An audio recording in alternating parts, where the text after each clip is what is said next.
女主朱唐宁一上来就对着镜头 emo， 说自个儿得了心脏病，必须马上手术，不然小命不保。我的妈，这不就是标准苦情戏开局吗？懂的都懂，接下来肯定是为了钱各种折腾。果不其然，下一秒他就为了凑手术费跑去酒店找环了。看到这儿我还有点同情，结果他推开一间房门，对着里面的大哥就说：先生，我干净。我直接一个地铁老人看手机的表情，啥子？大姐，你这是找工作还是上门做钟点工啊？咋跟去洗浴中心问技师号码一样熟练呢？结果里面的大哥一声滚把他轰了出来。但我们女主是什么人？是打不死的小强啊！她又鼓起勇气推门进去，结果大哥一转头，好家伙，女主直接瞳孔地震，大哥也绷不住了，一把捏住她下巴，来了一句年度下头金句：朱唐宁，你睁大眼睛看看我是谁。原来这位大哥就是跟他有过一面之缘的联姻对象霸总商臣，我特么也惊呆了，这世界观设定简直是为土味 YY 网文量身定做的。女主还自带一个逆天 debuff， 脸盲愣是没认出来。接下来这段剧情我愿称之为霸总的自我修养。商总先是羞辱女主，问她是不是谁给钱都行，然后把她按在墙上，来了一句：这是给你的惩罚。惩罚啥子啊？惩罚观众的眼睛嘛。紧接着更离谱的来了，商总突然就被人下药了，在浴室里疯狂给自己灌凉水。我寻思这不就是女主现身的天赐良机吗？女主也确实这么想的，跑过去说我可以帮你。结果霸总一身正气的把他推开，让他滚。我当时就想，这霸总还挺有原则。但是各位注意看，镜头一转，第二天女主醒来，一脸我的第一次就这么没了的悲痛表情。不是，哥们，你前面那副宁死不屈的样子是演给谁看的？这剧情连接堪比我断了网的路由器，毫无逻辑可言。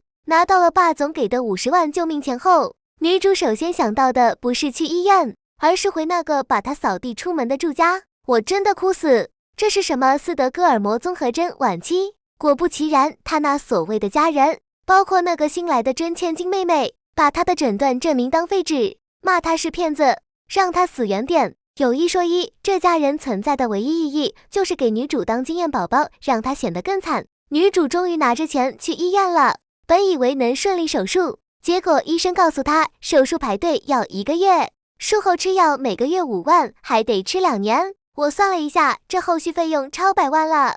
我的妈，这哪是做手术，这简直是给医院办了个终身 VIP 会员啊！女主当场就绝望了，觉得自个死定了。正当她 emo 的时候，最烦人的 PVP 对手，也就是她那个真千金妹妹祝小西闪亮登场了。她跑来做婚前体检，准备和商总订婚，顺便对着女主就是一顿疯狂补刀，嘲讽她没钱治病，马上就要死了。她还抢走了女主的缴费单，看到上面50万的金额，当场就炸了，污蔑女主偷家里的钱。俩人撕扯中，妹妹眼尖的发现了女主脖子上的草莓印，直接开大，在医院大厅里当众喊话，说女主是靠出卖身体赚钱的贱人，还要叫人来拍视频网暴她。我直接好家伙，这操作强烈建议纳入绿茶自我修养教科书。就在妹妹准备上手扇耳光，完成这波致命空大的时候，你才啷个了。